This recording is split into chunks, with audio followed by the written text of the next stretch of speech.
Hi everyone, నేను మీ పవన్ని. ఈరోజు మన రివ్యూలో సత్యదేవ్ హీరోగా యాక్ట్ చేసిన కృష్ణమ్మ మూవీ గురించి చెప్తున్నాం. చాలా ఉన్నాయి కృష్ణమ్మ గురించి చెప్పుకోవడానికి. ఎలా ఉంది సినిమా, మన ఎక్స్పెక్టేషన్ రీచ్ అయిందా లేదా, సత్యదేవ్ మనం అనుకున్నట్టు యాక్ట్ చేసాడా లేదా అనే చాలా విషయాలు చెప్పుకున్నాం. అయితే ఇవి చెప్పుకునే ముందు నా వీడియో మీకు నచ్చినట్లయితే please like, share and subscribe. మర్చిపోద్దు భయ, సబ్స్క్రైబ్ చేసుకోండి. ఇప్పుడు కృష్ణమ్మ మూవీ రివ్యూలోకి వచ్చేస్తే, ఫస్ట్ ఆఫ్ ఆల్ ఈ మూవీకి మెయిన్ అసెట్ ప్లస్ పాయింట్ ఏంటంటే సత్యదేవ్. సో సత్యదేవ్ యాక్టర్ గురించి మన అందరికీ తెలిసిందే. చాలా సెటిల్డ్గా అండ్ యాక్షన్లో క్వాలిటీ ఉంటుంది. డైలాగ్ డిక్షన్లో కానీ డైలాగ్లో తనకంటూ ఒక సపరేట్ బేస్ ఉంది. సో ఆ బేస్ని ఇష్టపడే వాళ్ళు చాలామంది ఉన్నారు. మెయిన్గా నాకైతే సత్యదేవ్ మూవీస్ చాలా ఇష్టం. బ్లఫ్ మాస్టర్ ఎన్నిసార్లు చూసారో నాకే గుర్తులేదు, అంత బాగుంటుంది యాక్టింగ్ దాంట్లో. అండ్ మన చిరంజీవి గారి గాడ్ ఫాదర్లో కూడా చిరంజీవికి ఆపోజిట్ రోల్లో చాలా బాగా చేశాడు. ఈవెన్ చిరంజీవి కంటే కొన్ని సీన్లో కొంచెం బెటర్గా చేశాడా అనిపించే స్థాయిలో చేశాడు. సో అటువంటి సత్యదేవ్ నటించిన కృష్ణం మీద బేసిక్గా కొన్ని ఎక్స్ప్రెషన్ అయితే ఉంటాయి. సో ఎలా ఉందంటే ఈ మూవీ మరీ అద్భుతంగా అని చెప్పను, బట్ అలాగని బాగలేదని చెప్పను, బాగుంది, పర్లేదు, we can see once. So ఈ మూవీలో మెయిన్గా ప్లాట్ ఏంటంటే, ప్లాట్ చాలా జనరల్ ప్లాటే. It's a regular revenge drama. కానీ డైరెక్టర్ గోపాలకృష్ణ దీనికి ఒక రా అండ్ రస్టిక్ ట్రీట్మెంట్ ఇచ్చాడు. అండ్ అఫ్కోర్స్ కొన్ని సీన్లు కొంచెం క్రియేటివ్గా చేశారు. సో దీనివల్ల రెగ్యులర్ రివెంజ్ డ్రామా అయినా సరే మనకు కొంచెం డిఫరెంట్గా అనిపిస్తుంది. ఆ యాంబియన్స్ కానీ, కృష్ణమ్మ పేరు తగ్గట్టే మొత్తం విజయవాడ లొకేషన్స్ అండ్ విజయవాడలో గల్లీ విజయవాడలో సందులు. సో మనకు కొంచెం అథెంటిక్గా అనిపిస్తుంది. ఎక్కడెక్కడికో పోయి తీయడం కాకుండా ఆ విజయవాడ లొకేషన్లో తీశారు కాబట్టి మనకి చూడడానికి కూడా కొంచెం అథెంటిక్గా అనిపిస్తుంది. అదొకటి ఈ సినిమాలో plus point. And movie starting చూసుకుంటే ఫస్ట్ సీన్ చూస్తే కంపల్సరీగా ప్రతి ఒక్కళ్ళకి ఒక ఆలోచన రన్ అవుతుంది. ఆ ఫస్ట్ హాఫ్ మొత్తం ఎందుకు ఈ సిచ్యువేషన్ ఇలా వచ్చింది, ఎందుకు ఇలా జరిగిందనే ఆలోచన ఉంటుంది. సో ఇంటర్వెల్ ఇచ్చిన ట్విస్ట్కి అయితే చాలా బాగుంటుంది. ఇంటర్వెల్ ట్విస్ట్ అనేది ఆ ఫస్ట్ సీన్కి లింక్డ్గా ఇంటర్వెల్ ఒక ట్విస్ట్ ఇస్తారు. సో అది బాగుంటుంది. నెక్స్ట్ కమింగ్ టు సెకండ్ హాఫ్లో ట్విస్ట్లు కానీ సీరియస్నెస్ కానీ వేరే టోన్లో వెళ్తుంది. సో మనకి చాలా ఎంగేజింగ్ ఉంటుంది. ఫస్ట్ హాఫ్ మొత్తం క్యారెక్టర్ ఇంట్రడక్షన్స్ అండ్ మెయిన్గా మన సత్యదేవ్తో పాటు భద్ర అనే క్యారెక్టర్ సత్యదేవ్ది, ఇంకో ఇద్దరు ఫ్రెండ్స్ ఉంటారు. వీళ్ళ ముగ్గురు ప్రాణ స్నేహితులు. సో భద్ర, కోటి అండ్ శివ, వీళ్ళ ముగ్గురు ప్రాణ స్నేహితులు. ఒకరి కోసం ఒకరైతే ప్రాణం ఇచ్చుకునే స్థాయిలో ఉంటారు. సో అటువంటిలో వీళ్ళ ముగ్గురులో శివ కొంచెం మన స్వాతి ముచ్చం టైపు, కొంచెం మంచిగా పద్ధతిగా ఉంటాడు. మిగతా ఇద్దరు భద్ర అండ్ కోటి. ఈ కోటి క్యారెక్టర్ చేశారండి మన లక్ష్మణ్ మిసాల.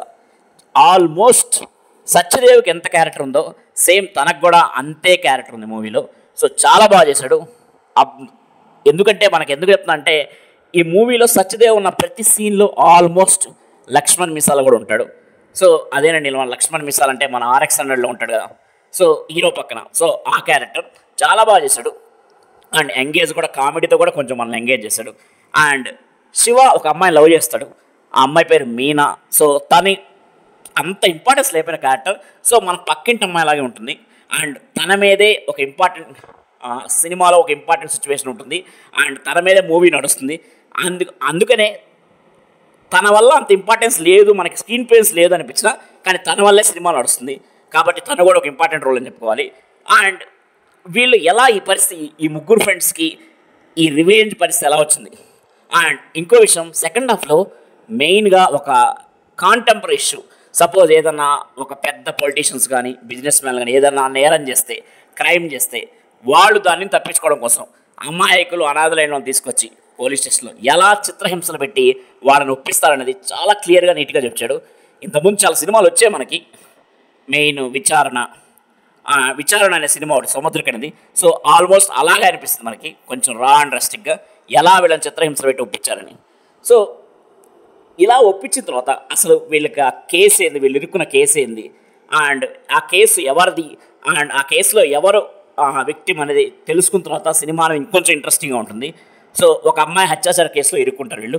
సో ఆ ఇంట్రెస్టింగ్నెస్ అనేది సెకండ్ హాఫ్ లాస్ట్ వరకు మాత్రం కంటిన్యూ అయింది. ఈవెన్ ఏసీపీ క్యారెక్టర్ చేసిన అతను కూడా చాలా బాగా చేశాడు. అంటే విలనిజం అనేది చాలా పండించాడు. మనకు కూడా చూస్తుంటే మూవీలో చూస్తుంటే మనకు కూడా ఏంద్రా బాబు వీడు ఇంత దారుణంగా అనిపిస్తున్నాడు, ఇంత నికృష్టుడా అనే ఫీలింగ్ వస్తుంది మనకి. సో అంత బాగా చేశాడు. సో ఫైనల్గా ఏసీపీని వీళ్ళు రివెంజ్ తీసుకునే సీను అండ్ ఫైనల్ క్లైమాక్స్ ఇవన్నీ కూడా బాగానే ఉన్నాయి. అయితే కొంచెం అంత నీట్గా తీసిన మూవీ కొంచెం క్లైమాక్స్లో రెగ్యులర్ ఫార్మాట్కి వెళ్ళిందా అనిపించింది. కోర్స్ ఆ తర్వాత ఎండింగ్ అనేది కొంచెం మనకి హార్ట్ బ్రేకింగ్ ఉంటుంది అండ్ హార్ట్ టచింగ్గా ఉంటుంది ఎండింగ్ అనేది. So okay. అండ్ ఈ మూవీకి కాలభైరవ బీజిఎం అయితే చాలా బాగా ఇచ్చాడు మూవీకి. ఆ మూవీ కొన్ని సీన్లు అయితే కేవలం బీజిఎం వల్లే హైలైట్ అయ్యే చెప్పడంలో ఎటువంటి ఆశ్చర్యం లేదు. సో ఆ లెవెల్ బీజిఎం అయితే ఇచ్చాడు కాలభైరవ. ఆ సాంగ్స్ అయితే అంత మనకి నోటెడ్ కాదు కానీ, ఎందుకంటే మాంటేజ్ సాంగ్స్ ఉంటాయి, సో అవంత నోటెడ్ కాదు. But BGM is plus point for this movie. And Gopalakrishna ఈ సీన్లో సపోజ్ ఈ మూవీలో చాలా స్కోప్ ఉంది. లవ్ కానీ, ఫ్రెండ్షిప్ కానీ, ఎమోషన్ కానీ చాలా వాటి స్కోప్ ఉంది, చాలా బాగా తీయచ్చు. కానీ ఎందుకో అన్ని సీన్లు అన్ని ఎమోషన్స్ పైనే తీసాడు అనిపించింది గోపాలకృష్ణ. అదొక్కటి కొంచెం మైనస్ పాయింట్. సో మనకి ఏ ఎమోషన్ అంత గట్టిగా తగలదు. సో ఇది మన కృష్ణ మూవీ గురించి. సో మీరైతే ఒకసారి చూసేయచ్చు, నో ప్రాబ్లం, ఒకసారి చూసేయండి. ఈ మూవీకి నేను ఇచ్చే రేటింగ్ 2.5/5. Thank you, bye.